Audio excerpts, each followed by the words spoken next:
బాలస్వామి గారు, విశ్వ హిందూ పరిషత్ సాధారణంగా మన సంస్కృతి సాంప్రదాయాలు ఏ విధంగా కాపాడాలి, ఏంటి, ఏ విధంగా చేయాలి, ఇవన్నీ కూడా మాట్లాడుతుంటారు. మనం లైవ్ విజువల్స్ కూడా చూస్తూ ఉన్నాం, లైవ్ చూస్తూ ఉన్నాం. ప్రయాగ్రాజ్ నుంచి మహాకుంభ మేళ ఏ విధంగా జరుగుతుంది, కోట్లాది మందులు భక్తులు ఏ విధంగా వస్తున్నారు ఏంటి అనేది కూడా మనం క్లియర్ కట్గా స్క్రీన్లో చూస్తూ ఉన్నాం. అయితే చాలా అంటే ఇంతకుముందు అడిగినట్టుగా గతం వాళ్ళకి తెలుసు 144 సంవత్సరాల క్రితం అంటే మన పూర్వీకులకి ఎవరికో తెలుసు తప్ప మళ్ళీ ఇప్పుడు చూసే భాగ్యం మనకి కలిగింది, మనకు లభించింది. అక్కడికి వెళ్ళలేకపోయినా అక్కడ జరుగుతున్నటువంటి పరిస్థితులు ఇవన్నీ చూస్తున్నాం. మహాకుంభమేళ ఆ పేరు ఎట్లా వచ్చింది? 144 సంవత్సరాలకు ఒకసారి త్రివేణి సంగమంలో ఇది జరగడం ఎంత ప్రాముఖ్యత, దాని గురించి ఒకసారి వివరించండి. అందరికీ ముందుగా సంక్రాంతి పండుగ శుభాకాంక్షలు తెలియజేస్తూ, ఈరోజు మనమంతా కూడా చాలా అదృష్టవంతులము. ఈ జన్మ ధన్యమైందని చెప్పేసి భావించవచ్చు.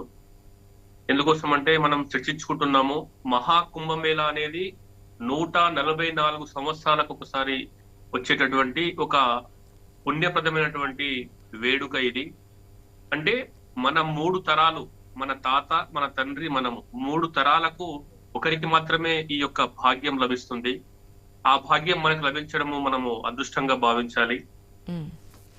దేవతల యొక్క పాలకడలి చిలుకుతున్నటువంటి సందర్భంలో అమృతం యొక్క చుక్కలు మన దగ్గర ఈ నేలపై పడి ఈ యొక్క మహాకుంభమేళ యొక్క 4 పుణ్య నదులలో ఏ విధంగా అయితే పడి దాని యొక్క పవిత్రతను మనం ఆస్వాదిస్తున్నామో, ఈరోజు ప్రయాగరాజ్ కావచ్చు, హరిద్వార్ కావచ్చు, నాసిక్ కావచ్చు, ఉజ్జయిని కావచ్చు, ఈ యొక్క 4 ప్రదేశాలలో మహాకుంభమేళాలు ఏ విధంగా అయితే జరుగుతున్నాయో వాటిలో స్నానం ఆచరిస్తే, పవిత్రమైనటువంటి నదీ జలాలతో మునగవేస్తే ఈ జన్మకు సరిపడా పుణ్యం లభిస్తుంది.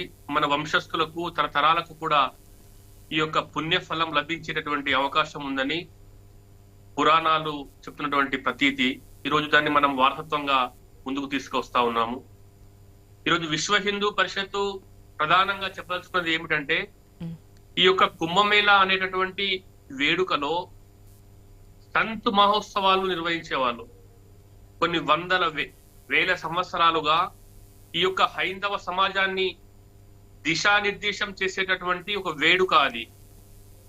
ప్రకృతిలో వచ్చేటటువంటి సహజమైనటువంటి మార్పులను ఆకలింపు చేసుకొని తద్వారా నెక్స్ట్ 12 సంవత్సరాలకు మన యొక్క హిందూ సమాజాన్ని, ధార్మిక కార్యక్రమాలను, సంస్కృతి సంప్రదాయాలను ఏ విధంగా ముందుకు తీసుకెళ్లాలి, ఏ విధంగా పరిరక్షించుకోవాలి అనేటటువంటి ఒక మహాసంకల్పంతో దేశంలో ఉన్నటువంటి అఖాడాల యొక్క ప్రముఖులు, సాధు సంతులు అందరూ కలిసి హిందూ సమాజాన్ని, మన యొక్క దేవీ దేవతల యొక్క వైభవాన్ని, సంస్కృతి పరిరక్షణ ఏ విధంగా చేయాలనేటువంటి ఒక మహా సమ్మేళనాలు నిర్వహించినటువంటి స్థలం కూడా ఈ యొక్క ప్రయాగరాజ్ లో ఉన్నటువంటి కుంభమేళాలో మనం నిర్వహిస్తున్నటువంటి పరంపర వస్తా ఉంది. అయితే ఎవరైతే ఈ దేశంపై దండయాత్ర చేసి విదేశీ యొక్క దుర్మార్గమైనటువంటి పరిపాలనలో మనం మగ్గినామో, మొఘలాయులు కావచ్చు, ఆంగ్లేయులు కావచ్చు, ఈ దేశాన్ని పరిపాలించినటువంటి సమయంలో ఈ ధర్మం పైన, ఈ దేశం పైన, ఈ దేశ సంస్కృతి పైన దాడులు చేసి, దౌర్జన్యాలు చేసి మనను అణిచివేసినటువంటి కుట్ర జరిగిందో, ఆ కుట్ర సమయంలో కూడా మన యొక్క ఈ పరంపర ఎక్కడ కూడా ఆగిపోలేదు. అనేకమైనటువంటి ఆంక్షలు విధించిన ఆ యొక్క ప్రయాగరాజులో కుంభమేళాలో పవిత్రమైనటువంటి స్నానాలు చేయాలంటే లెక్కలేనన్ని ఆంక్షలు విధించిండ్రు, పన్ను విధించిండ్రు. ఎటువంటి సౌకర్యాలు కల్పించకుండా అనేకమైనటువంటి ఇబ్బందులు కలిగించినప్పటికీ కూడా మన యొక్క పెద్దలు ఆ యొక్క ఒరవడిని కొనసాగిస్తూనే వచ్చిండ్రు. చివరిగా 1800 సంవత్సరంలో ఆంగ్లేయులు ఆ యొక్క పవిత్రమైనటువంటి మహాకుంభమేళాలో త్రివేణి సంగమంలో స్నానం వేయాలంటే అప్పట్లోనే 1906 సంవత్సరంలో ₹1 పన్ను విధించిండ్రు. అప్పట్లో ₹1 అంటే ఇప్పుడు దాదాపు ఒక కుటుంబానికి సరిపడా, అంటే 20 నుంచి 30 వేల రూపాయలు విలువ చేసినటువంటి విలువ ఆ రోజు ₹1. ఆ ₹1 చెల్లించినా పర్వాలేదు కానీ మా యొక్క సంప్రదాయాన్ని, పరంపరను, మన యొక్క దైవాన్ని మేము ఏమాత్రం వీడలేమని చెప్పేసి ఎన్ని హింసలు పెట్టినా, ఎంత ఇబ్బందులు పెట్టినా కూడా ఆ యొక్క పరంపరను కొనసాగిస్తూ వస్తున్నటువంటి ధర్మము హైందవ ధర్మము. అయితే ఈ దేశంలో, ఈ ప్రపంచంలో హిందూ సమాజాన్ని ఇంకా ఉన్నతికి తీసుకువెళ్ళాలి, ఈ యొక్క సంప్రదాయము సంస్కృతి యొక్క గొప్పతనాన్ని విశ్వవ్యాప్తం చేయాలనేటువంటి సంకల్పంతో ఏర్పాటు చేసినటువంటి సంతు సమావేశాలను ఆ రోజు మొఘలాయుల పరిపాలనలో కావచ్చు, ఆంగ్లేయుల పరిపాలనలో కావచ్చు రద్దు చేయడం జరిగింది. ఈ రద్దయినటువంటి సమావేశాలను విశ్వ హిందూ పరిషత్ తిరిగి ప్రారంభించింది. 1964 సంవత్సరంలో విశ్వ హిందూ పరిషత్ ప్రారంభించారు. 1966 సంవత్సరంలోనే రాష్ట్రీయ స్వయం సేవక్ సంఘ్ సెకండ్ చీఫ్ మాధవ సదాశివ గోల్వల్కర్ గారు ఈ యొక్క సాధు సంతుల యొక్క సమావేశాన్ని 1966లో జరిగినటువంటి కుంభమేళాలో మళ్ళీ ప్రపంచంలో ఉన్నటువంటి హిందువులందరికీ ఒక దిక్సూచి ఇవ్వాలి అని చెప్పేసి అఖాడాలను, దేశంలో ఉన్నటువంటి ప్రధానమైనటువంటి పీఠాధిపతులను అందరినీ పిలిపించి మళ్ళీ ఎక్కడైతే ఆగిపోయిందో విదేశీ యొక్క దుర్మార్గాల వల్ల, దౌర్జన్యాల వల్ల ఆగిపోయినటువంటి పరంపరను మళ్ళీ కొనసాగించాలని చెప్పేసి విశ్వ హిందూ పరిషత్ రాష్ట్రీయ స్వయం సేవక్ సంఘ్ ఆ రోజు నిర్ణయం తీసుకున్నది. దాని తర్వాత మళ్ళీ 1966 సంవత్సరం నుంచి ఇప్పటి వరకు ప్రతి ఒక్క కుంభమేళాలో హిందూ యొక్క సంస్కృతి సంప్రదాయాలను పరిరక్షించేటువంటి ప్రక్రియను మళ్ళీ ప్రారంభించింది అనమాట. ఆ యొక్క ప్రారంభంలో భాగంగానే ఈ రోజు విదేశాలలో కూడా మన యొక్క ధర్మాన్ని వ్యాప్తి చేయాలి, కొనలో నివసించేటటువంటి గిరిజనులకు, వనజాతి వాళ్ళకు అందరికీ కూడా ఈ యొక్క దైవాన్ని దగ్గర చేయాలి, విదేశీ యొక్క మతస్థులను వాళ్ళ యొక్క మాయలో పడి అవలంబిస్తున్నటువంటి సంస్కృతి సంప్రదాయాలను కాకుండా భారతీయ విలువలను నేర్పించాలి, విదేశాలలో కూడా ఉన్నటువంటి మందిరాలలో వెళ్లి ఇక్కడ ఉన్నటువంటి అర్చకులు, పురోహితులు పౌరోహిత్యం చేసి ధర్మాన్ని కాపాడాలని చెప్పేసి ఈ యొక్క మహా కుంభమేళాలో ఆ రోజు నిర్ణయం తీసుకోవడం జరిగింది. అంటే ఇది కుంభమేళా అంటే మన యొక్క దేశానికి సంబంధించినటువంటి, ధర్మానికి సంబంధించినటువంటి ఆధ్యాత్మిక మేళా ఇది. ఈ యొక్క ఆధ్యాత్మిక మేళ ద్వారా భారతదేశం యొక్క ఔన్నత్యము, గొప్పతనము ప్రపంచ దేశాలు ఈ రోజు మనను ఆస్వాదించడానికి సిద్ధంగా ఉన్నాయి.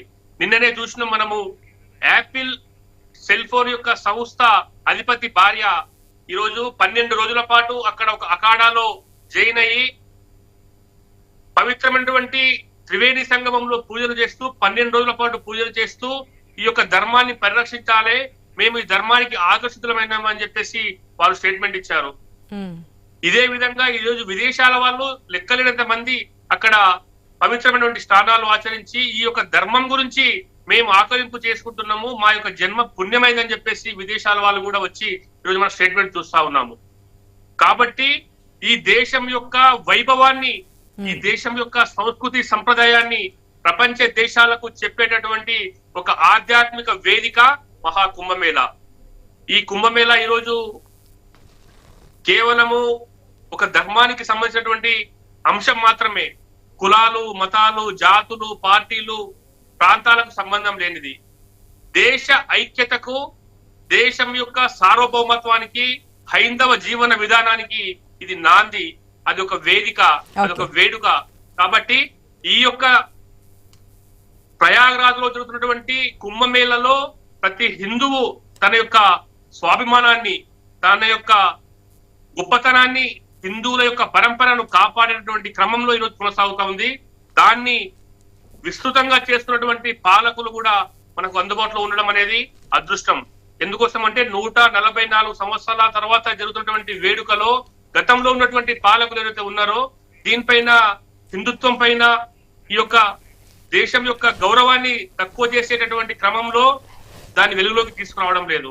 కానీ ఈ రోజు ఉన్నటువంటి ఉత్తరప్రదేశ్ ప్రభుత్వము, భారతదేశ ప్రభుత్వము రెండు కలిసి కూడా ఈ దేశ ఔన్నత్యాన్ని, ఈ దేశ హైందవ సమాజాన్ని కీర్తి పతాకాలకు తీసుకువెళ్ళేటటువంటి ఒక సంకల్పంతో ప్రతి భక్తుడిని గౌరవించేటటువంటి, ఆరాధించేటటువంటి ఒక ప్రక్రియను తలెత్తుకొని అక్కడ ఏర్పాట్లు చేయడం జరిగింది.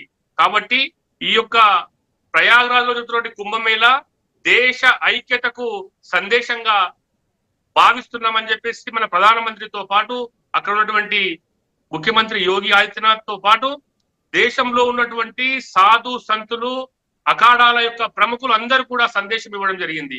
ఈ యొక్క సందేశాన్ని అందుకొని హిందూ సమాజం అంతా కూడా ప్రయాగ్రాజ్ లో వస్తున్నటువంటి సందేశాన్ని అందుకొని హైందవ జాతి ఔన్నత్యం కోసం పాటుపడాలని చెప్పేసి విశ్వ హిందూ పరిషత్ గా మేము కోరుతా ఉన్నాం. ఓకే, ఎస్ రాజేష్ శర్మ గారు నమస్తే అండి, సంక్రాంతి శుభాకాంక్షలు. ఈరోజు మన డిబేట్